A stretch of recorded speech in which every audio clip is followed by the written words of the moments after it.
The job market is unforgiving right now, and it's not going to allow for mediocre advice that used to work back in 2021 and 2022 to now still work to this date. And one of the biggest misconceptions that you may have heard from someone on LinkedIn posting, or your friend or your cousin or your friend's friend telling you that you have to network if you want to find interviews and offers. Because apparently the AI world has taken over so much so that humans don't exist anymore and no one's really looking at your resume, right? That could not be further from the truth, and I'll tell you why. Simply because if you have a resume, it has some keywords, if you are meeting the general basic requirements for a job posting and you're still not getting interviews, ATS and AI was not the one who rejected you, it was actually a human recruiter. You're often forgetting that there are 2 steps in this process in order to land your first initial round: ATS and the human recruiter. So if you go on LinkedIn, you're probably going to see a bunch of different posts of people who are still looking for a job for over a year now, blaming ATS. And worse yet, they might be blaming AI too. But the problem is not these tools, it's actually helping you get noticed in front of the recruiter, because you can technically hack the system if you put in enough keywords, buzzwords, whatever it is on the job description, and fill in the right boxes with the years of experience, etc., etc. We're not trying to lie, of course, but I'm just trying to show you that ATS is really just more so looking for the basic requirements and if you have them or not. So let's say you have 15 years of experience and you're applying for roles that only require 10 years of experience. You're not getting rejected because you're overqualified. It's more so that your resume is not showcasing you and your skills in the best way possible. And the human recruiter who scans all the resumes that come after ATS are giving you the rejection because your resume is very diluted. So when you take that knowledge, when you start to network with a bunch of people, you are more so wasting your own time, because you know in the back of your mind that there is something that's not working and you're trying to get around it by taking the shortcut, but really it's the longest way possible by trying to get ahead of everyone else who applied through the application portal and trying to reach out to people asking for referrals, interviews, intro chats, coffee chats, you name it. But the problem is you're not hearing back.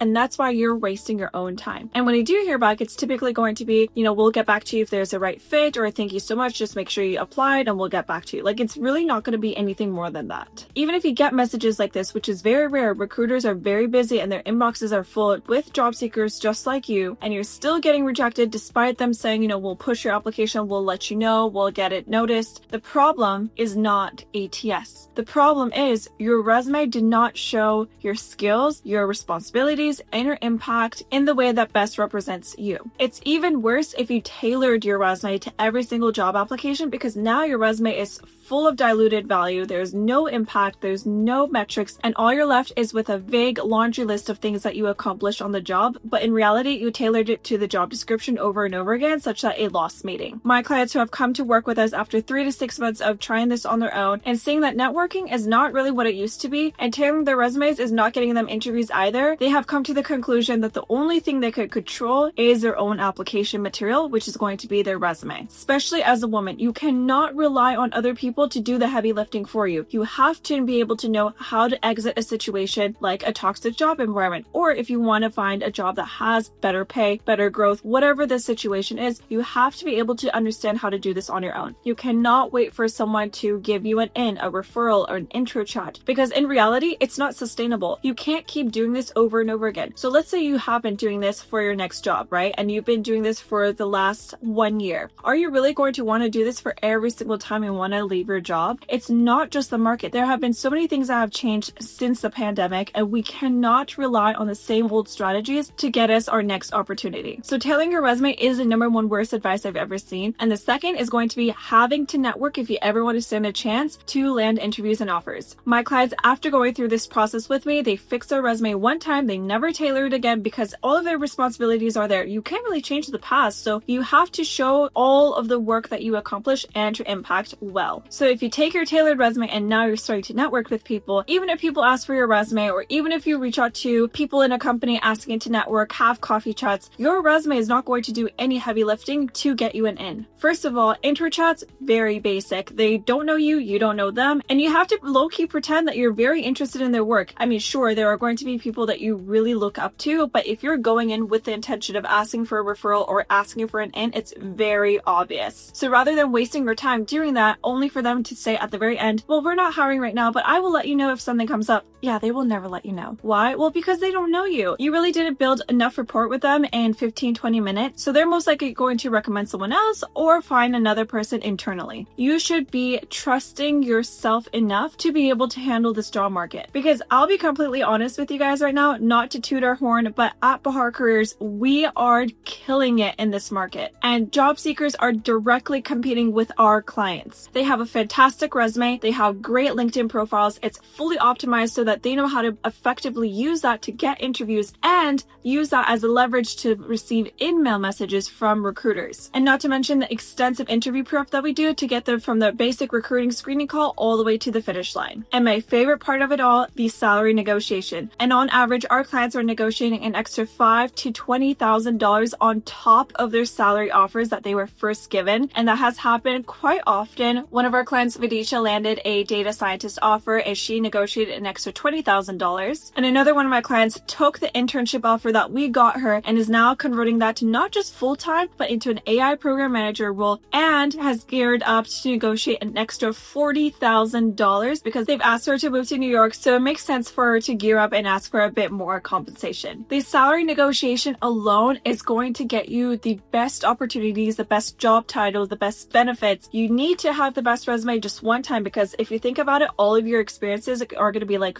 5-7 years long anyway, and your experiences are going to slowly move down after you find another position. And all of our clients have 2-page resumes because if we're being honest, 1 page is not enough to show who you are. The 1 to 2 page debate, and I'm not going to cover that right now. It is a dedicated video on my YouTube channel explaining the differences and why the 1-pager is actually shooting you in the foot, because you cannot possibly in this job market that's very competitive rely on a 1-pager. Oh, by the way, if you're networking and you show people your 2-pager, they're going to tell you something along the lines of, well, it's too long and recruiters only have 7 seconds and they're not going to really do the work to like get you through the finish line. But it's always the recruiters who are not hiring you or have roles for you that say this. But I always get client feedback for those who actively use their 2-page resumes, and the hiring managers and the recruiters who are hiring them always raved about their 2-page resume, the amount of detail there is in their bullet points, and how effective it was to get them the interview. If you are using that advice blindly and taking it while you're very vulnerable, you're going to bring in so many pieces of advice like tailor your resume, networking, and then now you feel insecure about your resume. Because that 2-pager has landed our clients so many interviews and offers. And the minute they start to use that during networking, that's when they get defeated because they hear so much conflicting ideas. They hear recruiters say, oh, it's perfect. I mean, the 7 seconds is the same 7 seconds, regardless if you have a 1-pager, 2-pager, or a 10-pager. It doesn't really matter. But then you get others who don't really have any buy-in for you and they're not really inclined to give you advice. They're most likely going to just try to look at the vanity. They're not going to really look through all of your details. Again, I'm not trying to hate on anyone, but I have seen this time and time again, and it had wasted my time so much when I was first starting off my career because I was trying to get everyone's input and insights to the point that it was just a mush of no direction. I didn't know where to go, so I took matters into my own hands, got a 2-pager, stopped networking, applied consistently, and boom, I did it. Which is why I'm able to help job seekers like you. So if you're tired of your resume, if you're tired of the way your job search is going, book a complimentary call with my team below. We only have limited spots for this month left, where we will go over your resume for free and offer tangible pieces of advice and next steps. We'll also throw in a mock interview so that you not only have the best resume possible, but you're getting interviews and you're passing them. We'll show you the ins and outs of the job market and how you can best apply yourself to get the best opportunities. Our track record has been 60 to 90 days of landing our clients tech positions in AI, finance, ed tech, you name it, we've done it. If you like this video, make sure you like, subscribe, and leave any comments below if you have any questions, and I'd be more than happy to do a follow-up or to create a dedicated video just for you. And that's it for today. I'll see you in the next video. Bye!